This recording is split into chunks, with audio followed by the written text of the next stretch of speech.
Hey everyone, welcome to Actifio On-Tech. See, I already screwed it up.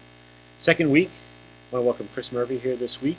Chris is subbing in for Jay. Jay's over at Pure Accelerate, causing some ruckus with some of our competition and meeting the Goo Dolls and all sorts of fun stuff there. So it is May 24th. Special shout out, happy anniversary and happy birthday to my wife and my son. Due at work today, so it's a busy day for me. So what we're going to talk about is a few topics, in tech, and just share our thoughts of them, our insights, and what we like to do here, if you missed last week, is have a beer or two with it as well. So we've got our special Treehouse glasses, my Actifio colors here. We've got the purple there. And what we're going to start off with is Haze.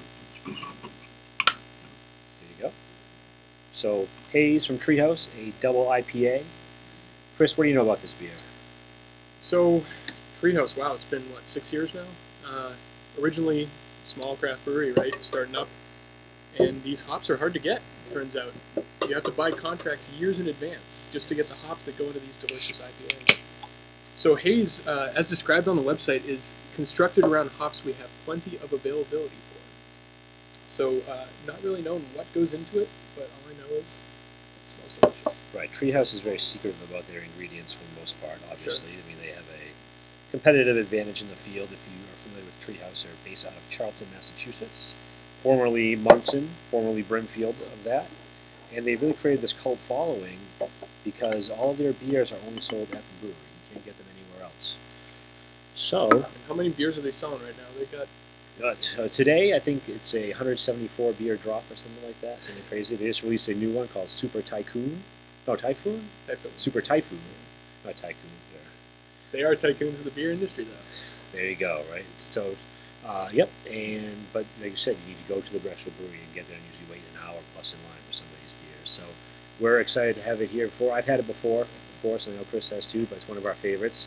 From a rotational perspective, we'll call beers that are more commonly available. One of my favorites for sure. Definitely. As soon as you open it up, I can smell it still in the room. I mean, cheers. Hey, cheers.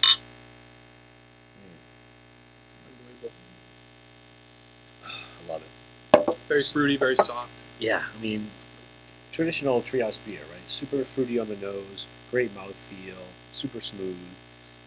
It doesn't really feel like you're drinking a, 8.2% yeah. double IPA. Yep, gotta be careful with these. Exactly, right? They sneak up on you. Good to share with a friend. Exactly. So, some tech topics. What's top of mind today? Well, today's May 24th, and as you may be aware, tomorrow is May 25th, and that means that is GDPR Day over in the EU. Big day. Big day for them, I guess, but it's a big day for the world because this, even though it's an EU policy and law and regulation that's been put into effect, it affects pretty much every business in the world that does business in Europe, and of course that's pretty much everyone. If you have at least one user in the EU, exactly. It affects you. We saw Mark Zuckerberg yesterday talking to Parliament or whoever it was yesterday about it, and it has some wide-ranging implications.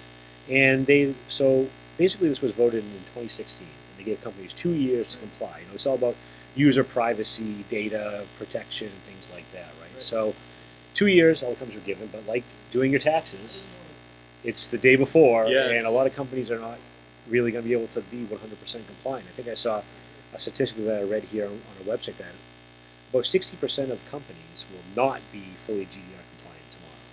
Well, that could be a problem. They have serious fines, so. They do. There are some serious fines, but I also heard that the regulators aren't ready either. Yeah, there's definitely a lot of complexities. I mean, you look at the legislation itself, there's a lot of stuff there, a lot of stuff to process. Companies usually are going to have people on staff specifically to figure this stuff out. Yeah, exactly. It's funny, too, that each country has its own regulators, so each country may enforce the rules differently as well. So I expect to see a lot of this in the news. It's definitely not going to go away. There'll be some issues that pop up, I'm sure, and all sorts of articles on that. So. I mean, I don't know about you, but my email's been filling up with all the services I subscribe to, updating their privacy policy. Yeah, we got one from Twitter, got one from Facebook, all that stuff. So definitely the social media sites have to be totally on this because they'll probably go after them first, as they always will, right? Well, so it's tough because as a tech person, the internet came out without regulation, and my instinct is to fight against regulation. But it is interesting with all the privacy abuses we've seen. This stuff is actually starting to come through. Yeah, I agree. I mean, look Might at end up being Facebook, good. right? They've got old school TV ads now. When have you seen a Facebook TV ad or a Twitter TV Yeah. ad about how they're going to be protecting data? And I saw in, I think, the New York subway, there was in the subway tunnel, they had a poster there. Yeah. And someone had gone over and, like, putting stickers on top of the posters to say, like, well, privacy rules and accept or don't accept, right, and things like that. So there's people riled up about this. Definitely. I think it's reaching public consciousness. Yeah, I think so too, especially in this day and age where everything's digital. Right? Awesome. Perhaps not coincidentally, I think Cambridge Analytica filed for bankruptcy. Oh, really? Yeah, so. There you go. So even though it's Already not a starting new to company, affect. it's already affecting you. Yep. Yeah, and I think the mobile companies also, a bunch of mobile companies have been going out of business or shutting down services because of this. So it definitely is a big deal. So if you don't know what it is, just type in GDPR on the website, on the web, and you'll find 100 different articles. All right, what's up next? So I guess something on my mind recently, as with everybody's interested in cryptocurrency. Yep. There's a cryptocurrency called Bitcoin Gold. Okay, so this is not Bitcoin proper. So different from You've heard of Bitcoin, right? Yes. This is the one that went up to $20,000 Bitcoin, sitting around 7,000 now. Yep. But there's all these other alternative currencies, right? Uh-huh. So Bitcoin Gold is one of those. And just the other day, they had what's called a double spend attack. What's that? So what is a double spend attack? The whole idea behind these distributed cryptocurrencies is how do you protect from me saying I will give you the equivalent of, say, $100. You're going to send me some trees, I'll give you $100. Mm-hmm. But at the same time, I'm going to send $100 to somebody else. And you're going to say, oh, my money's not there. Like it's bank fraud, right? Yeah. But there's no bank there to protect you. Mm. So what Bitcoin, sort of the founding principle there is cryptographically ensuring that this can't happen. Mm-hmm. And the effort behind that is called proof of work. Okay. So for Bitcoin, proof of work is all about the computational power invested in the network. And if you capture over half of that power, you can control the network. You can double spend. I can send you money, turn around and send it to somebody else. Right. It's kind of like almost a bait and switch. You're Yeah. selling to one, but then you're pulling back and selling to another. Yep. So you're doubling your profits, but then people are being left holding an empty bag. Yeah, which is obviously pretty catastrophic for them. Right. Especially if there's right, and there's no regulation or no regulatory authority on this. No. Makes it be rampant, right? Yeah, and this stuff is often very anonymous as well. Yeah. So with Bitcoin Gold, this is a very small cryptocurrency, right? Nowhere near the size of Bitcoin. Okay. So 51% of that network power is such a small part compared to Bitcoin. Bitcoin would be very difficult to capture 51% of that network power. In fact, I did run a little bit of the numbers on it. I'm estimating hundreds of thousands of dollars per hour just to pay for the electricity Wow. to get this stuff done. Wow.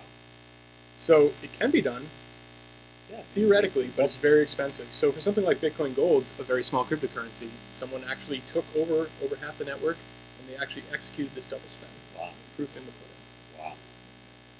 Yeah, I don't have any Bitcoin or any cryptocurrencies. I'm more of a traditional guy. If you saw from last Gold in week, the mattress? well, if you saw from last week when we talked about, I don't even remember what it was, but for me, I think it was about like Alexa or something. I don't even have an Alexa or anything like that. Which is our next topic, by the way. Hey, actually, it was a there you good lead it, but yeah, I don't have any Bitcoin. I don't even know where I'd get any Bitcoin, to be honest with you. It just seems so volatile as well. Very volatile, yeah. So, Yep. so leading to the next topic, Alexa. So I saw an article. Let me bring it up here. For the first time ever, Google Home ships more units than Amazon Echo. For the first time. So going into technology and home technology, for example, I don't have any of these. I don't have an Alexa. I don't have an Echo. I don't have Google Home. This is what we were talking about last week. Was actually how the Google Assistant can call people. Right. You saw that? The demo they made. Exactly, Yeah. and the demo Yep. was kind of like really cheesy and not really like a demo at all because it was all sanitized. What do they call it? Hair salon or something? Yeah, something like that, Yeah, right? yeah. No taking of names, no phone numbers, right? So it was a little sketchy. So like I use my Google Assistant on my phone, but I just started doing that because I got a Pixel 2 and an XL a few months ago. But I don't have any of this stuff. I know other people, their whole home is automated based on these things. They're able to turn on their lights, control their heating systems in connection with Nest and things like that. So I want to get your take on that because I believe you have one. I have an Alexa, actually, yeah. So, not my favorite thing in the world, but as you said, it controls my lights and controls my heat, so I'd say it's pretty tied into my life. Mm-hmm. Google Home definitely coming on pretty strong, though. I think Google's got sort of that AI advantage, right? If you've ever used Google Translate or voice search, it's kind of amazingly good at capturing what you're trying to say and finding it for you. Amazon's got the incredible network of delivery, all these services that are just amazingly powerful, but Google probably has the AI advantage there. Yeah, I mean, I think Google has focused on AI a lot. You know, we with Actifio, we work with cloud vendors, and we know that GCP, Google Cloud Platform, had a huge focus on analytics and, For sure. and business analytics, artificial intelligence, and all those things. So, not surprised to see Google catching up here on this pretty quickly, because from that perspective, it seems like it's a superior product. I probably still won't buy one, but for those of you that have them, more power to you. Well, now you have GDPR to protect you if you move to the EU. Allegedly, right? Allegedly. Yeah. Actually, Google is very good about this sort of thing. So Google has a service called Google Takeout. And in Google Takeout, you can go in and download all the data from, say, Gmail, photos, your location history, all the stuff that they're recording for you and using to power these services. You can actually download that and take it with you. Really? And that's one of the main things of GDPR is that companies are going to be forced to do this, where they really didn't before. Google was very good about being on top of this. Right. Well, because some companies will be like, well, we don't want you to know what we're doing with your data, right? Yeah. I'm sure there's going to be a lot of that. Yeah. And that's probably some of the pushback. It's also just a huge amount of data, too. Right. And this is stuff that really, Google's probably got so much information that is just across all these services. I know personally I use a ton of Google services. Yeah, me too. Amazon, so. Me too. And here at Actifio, we use a lot of it as well. So Sure. I'm going to check that Google Takeout, you said? Yeah. Let's see what they have on me. Probably a lot of stuff. I'll say. At the least, you can find out how many emails you didn't read last year. Fair enough. There you go. All right, next topic. I want to talk about this because it kind of brings me back is Nintendo 64 Classic. So if you're an old school Nintendo guy like me, I grew up in the 80s and 90s. I had NES, Super NES, Nintendo 64, I had a Game Boy original, and I had all that stuff. And we know and we've seen, right, that over the past few years, Nintendo came out with the NES Classic, which was a little small console with like 30 preloaded games. Yeah. Came out with the SNES, Super Nintendo Classic. And now we just saw that a patent has been filed for the Nintendo 64 Classic. So, How many years is that? That might be scary to think about. It's got to be over 20. Yeah, oh yeah. So we were playing Nintendo 64 my freshman year in college, which was 1998, in the dorm room. Okay. Playing WCW versus NWO, like 4-on-4 brawl match, Nice. 2-on-2 matches. So right? that was the game for you. Yeah, well, for me and my buddies, yeah, but I was big into Ocarina of Time, I love Legend of Zelda games, going back to the original Nintendo, right? You had Zelda and then Link, right? And some awesome games there. I remember, Super Smash Brothers came out on Nintendo 64, which was always Great party game. Yeah, great party game. We had the next instantiation of Mario Kart 64. Yep. I was probably more into Super Mario Kart from Super Nintendo than Mario 64, but also an awesome game. But the thing is, if you're tech savvy like we are, right, we're kind of nerdy, not gonna lie. I have a Raspberry Pi, and so what I do is I put RetroPie on it, and now I have an NES. All the classic I have games. a Super Nintendo. I have a Nintendo 64, and I've actually been playing Ocarina of Time, Legend of Zelda, on it for the past few months. So I probably won't buy this. I think it's great. I think it will sell. I know the Nintendo one sold out and they stopped making it. The Super Nintendo was sold, so they're making a boatload of money and help with their relevance. They have Switch now and stuff, which is pretty popular. But for us old school gamers, right, this is just harkens back to a great Christmas present or something like that. Something to be said for those classic games. It Graphics does might reach not be back. up to spec with today, but Oh yeah, you play GoldenEye, yeah. and that was like revolutionary It at the was, time. yeah. You play it now, and the graphics are like You can't even see what's We've got going Call on. of Duty and Yeah. everything nowadays, so but yeah, it's definitely that one too. We used to have competitions on how fast we could beat that game, how fast you could go through it. Yep. So, but yeah, GoldenEye was a big one too for sure. All right, what do we got next? Time for one more topic. You had one, which is actually beer related. So let's bring that up. So, Yeah. you've heard of this company called Singlecut. Singlecut. They're out of Queens, New York City, the Big Apple. And they're a brewery that just started distributing up here pretty widely. I've had probably 5 or 6 different kinds of Singlecut now. And they're, for the most part, all IPAs from what I've seen, or Imperial IPAs for that matter. But you saw some interesting news about them partnering up with a popular grocery chain. Yeah, so this came out a few days ago. They announced a partnership with Wegmans, actually. Okay. which up in this area is starting to become Very quite popular. a thing. Yeah. Very popular. Yep, and also has a great beer selection in their stores. So they've partnered with them, and they're claiming that they're going to be able to ship you beer that's less than a week old from their brewery into the Wegmans stores that you can buy. Hmm. And they're going to do that at the price point of about $13, $14 a pack.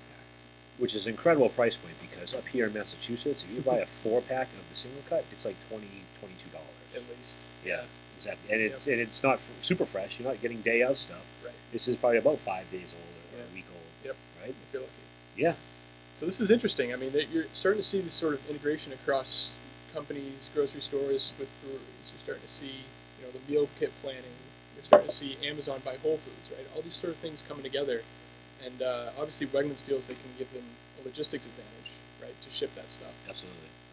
But you do have to wonder what goes into that price point if maybe Singlecut's going to announce some sort of buyout. Maybe. Yeah, what's going to facilitate the ability to drop Yeah. the price point that much? Unless, Wegmans has a volume target Yeah. to hit it, to get it down that low, which For maybe sure. could be, or maybe, Wegmans had them bend the knee a little bit to be able to get that distribution. Put her next to that gallon of milk and everything looks good. You know what I want to see? I want to see Treehouse with Shaw's or something. Wow. That would be awesome. I mean, that would certainly solve the line problem, wouldn't it? It would, but if you're not familiar with Treehouse, it's kind of like my favorite brewery. So they actually just announced an expansion plan, a pretty ambitious expansion Yeah. plan. So those hour-long waits in line will become a lot more comfortable and probably smaller We hope based so. on the expansion that they're planning out. So that's the cross your fingers moment in the future. So this is what, their 4th expansion in their small lifespan of 6 years? I think so, yeah. Starting with a 10-gallon brewing system, they're now on a 60-barrel brewing system. Yeah. So It's that's crazy. pretty sizable. And they're selling every drop right out the door, I like I love said. that. I love their beer. Except for Old Man. Sorry, I don't really need to call it Old Man, but it's just not my style. I'm just going to call this out. Right? It's an ESB. It's just not my style. I'm an IPA, guy. It certainly so doesn't smell like this this wonderful juice. It doesn't of smell or flowers. look like it, that's for sure. So, with that, I'm going to crack this one open because we got to check this out. And I want to say thank you to everyone for watching, and we'll be back next week to do this all again. I think Jay will be back. So, Chris, thanks for coming on. I really appreciate it. All right, Jason, And anytime. we'll see you then. Have a good one.